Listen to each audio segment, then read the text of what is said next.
This apartment in Paris could just be the ultimate experiment in low-tech eco-urban living. We have never seen anything like this before. It is awesome.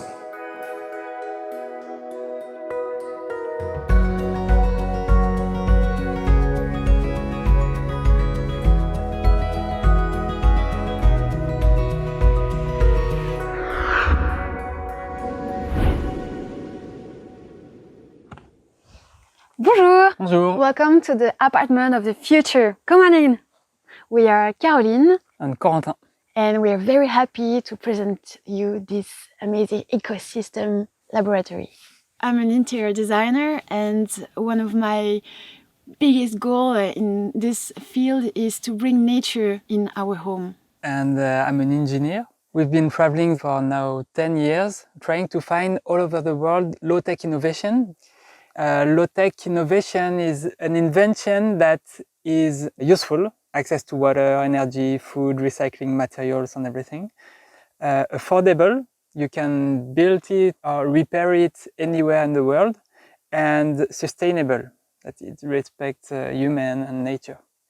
And we are convinced that it's very cool and exciting. So we've been traveling the world with a catamaran, which is a kind of laboratory. And we stopped in 25 countries. We met some people that were inventing those low-tech, and we experimented everything on board. And we made some tutorials to spread those knowledge so that anyone can replicate those systems. For example, we found in Senegal a way to make a wind turbine with a motor from printer parts. In Singapore, we studied how to grow some vegetables on the rooftops with 10 times less water than you usually use. In Cuba, we found a way to make internet low-tech.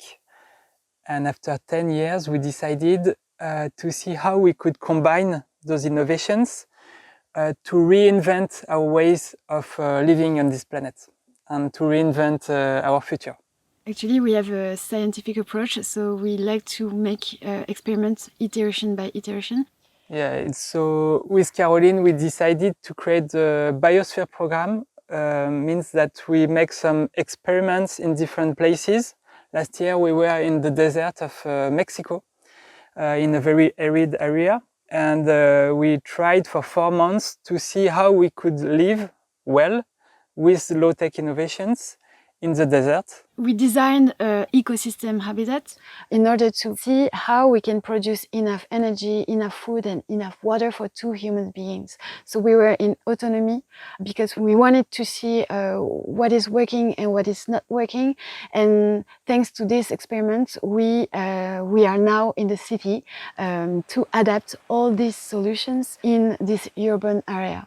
So for this project, which is called Urban Biosphere, we are in Boulogne-Billancourt, very close to Paris, and we project ourselves in 2040.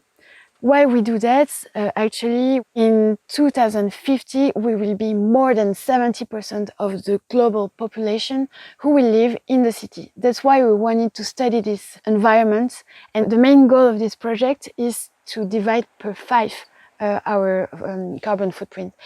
So to do that, we had to rethink all the organizations of our lifestyle, so our housing, how to consume, how to feed ourselves. The idea is to create a kind of ecosystem with other species, like we have plants, mushrooms, insects, and bacteria.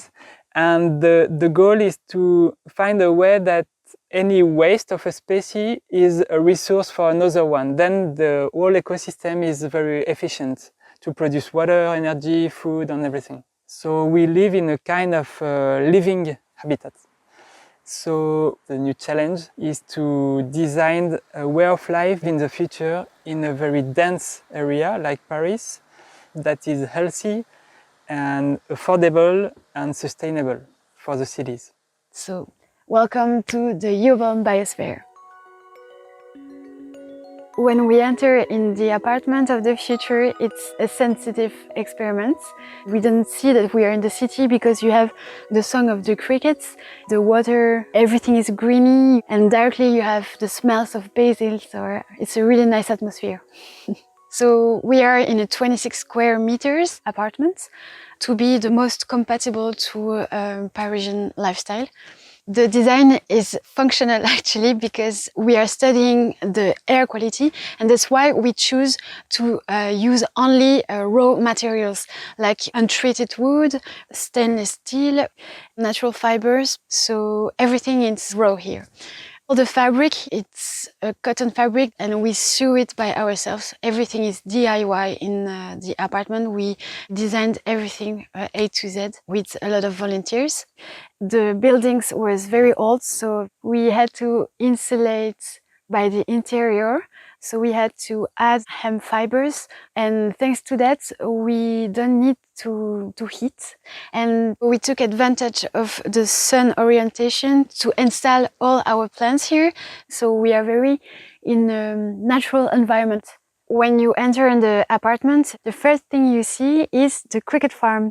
In our low-tech lifestyle, we don't eat meat, but we eat crickets because they are full of proteins and vitamin B12. We are 2 billion people in the world eating insects, but I know that in France there are some cultural barriers.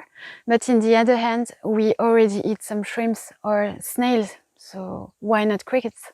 And they are very easy to breed. They don't need a lot of resources. It's just incredible, and it's very delicious. So yeah, I will definitely invite you to have some crickets at your home. It's really amazing.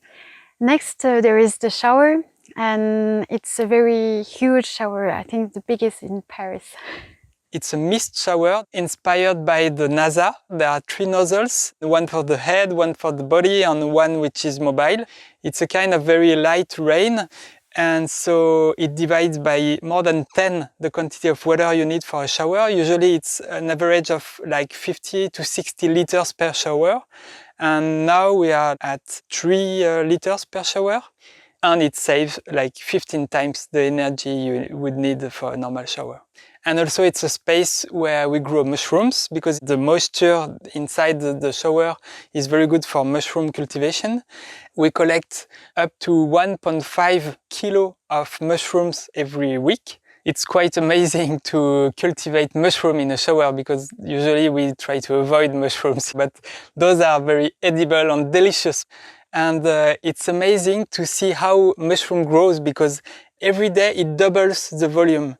For 1 kilo of oyster mushrooms, we have 5 kilos of substrate. We don't know what to do, but here in the flat, we recycle it as a material. So we are growing micromaterials and then we can make a lot of objects. So the process is very simple. You have to create your mold and you put the substrate on it and the mycelium, which is the roots of the mushrooms, and it grows in 10 days and take the shape of your mold. And then you dehydrate it and it's starting to become very solid, like panels and insulation, objects, furniture design, and so on. And so you take your shower and then there are some bacteria specialized in transforming this water from the shower into fertilizer for the plants. Every drop of water is recycled in the whole system. So compared to a French citizen, we divide it by 15 our water consumption.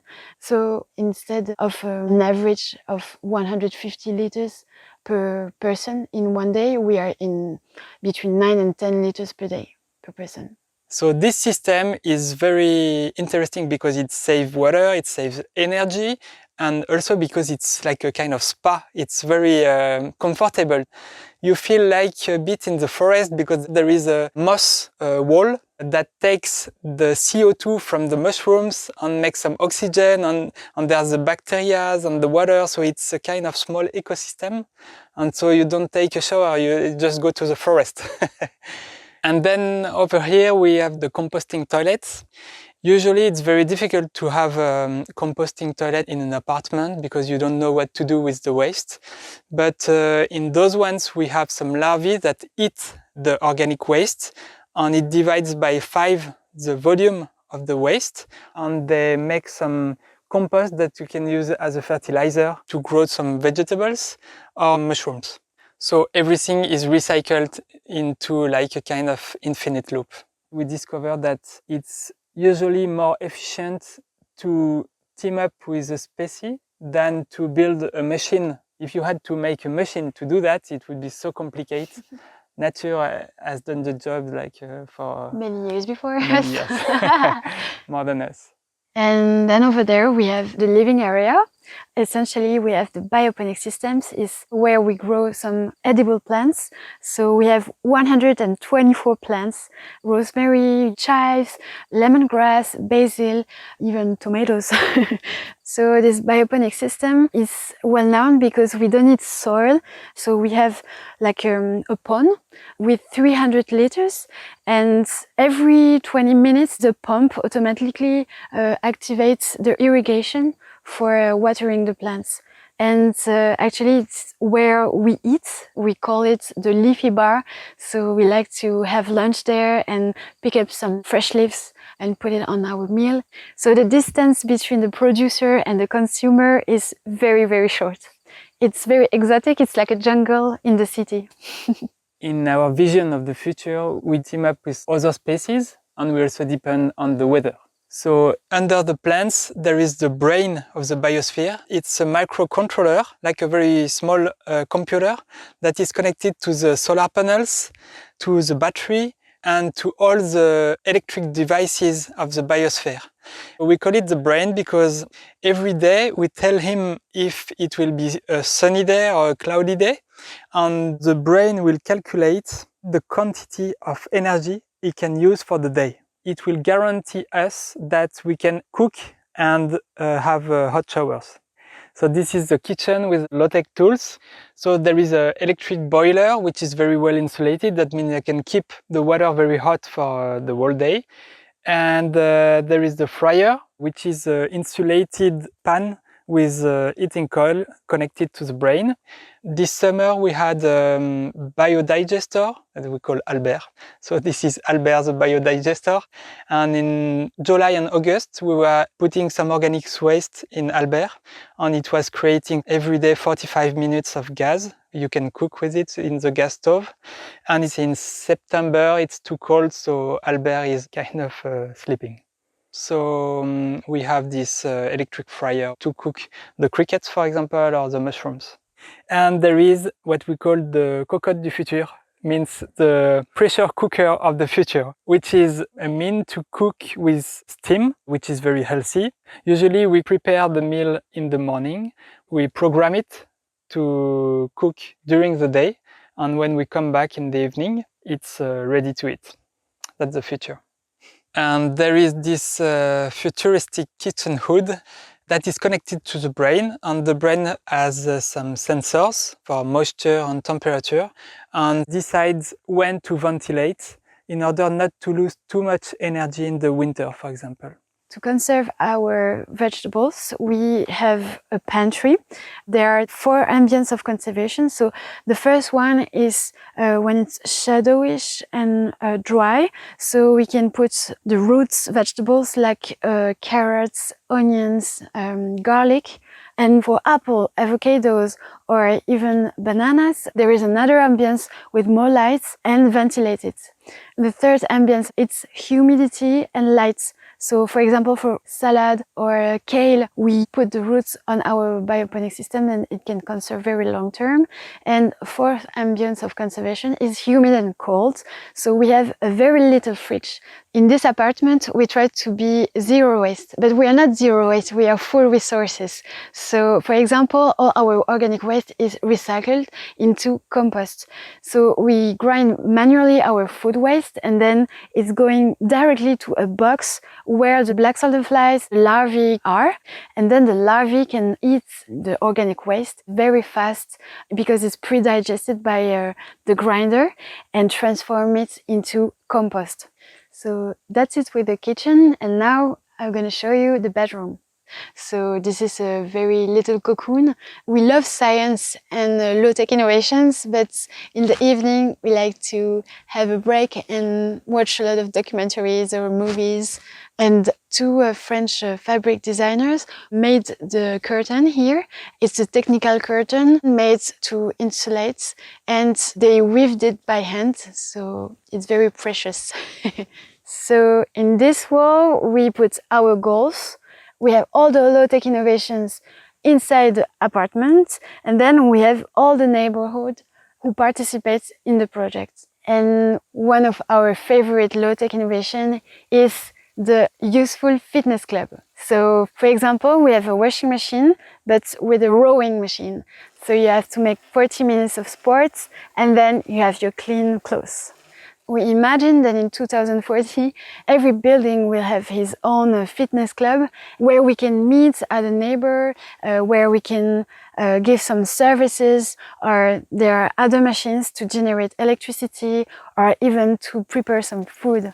So it's a really cool concept, and we hope that it will spread. To make everything working, we divided the task between the neighbors and us. Like, for example, we have some families who are incubating the eggs for the crickets. There are other neighbors who are breeding the black soldier flies. And one afternoon per week, we go to the farm. We work there during 3 hours to learn how to cultivate and how to sow. And then, in exchange, we go back to the apartment with some fruits and vegetables for the whole week.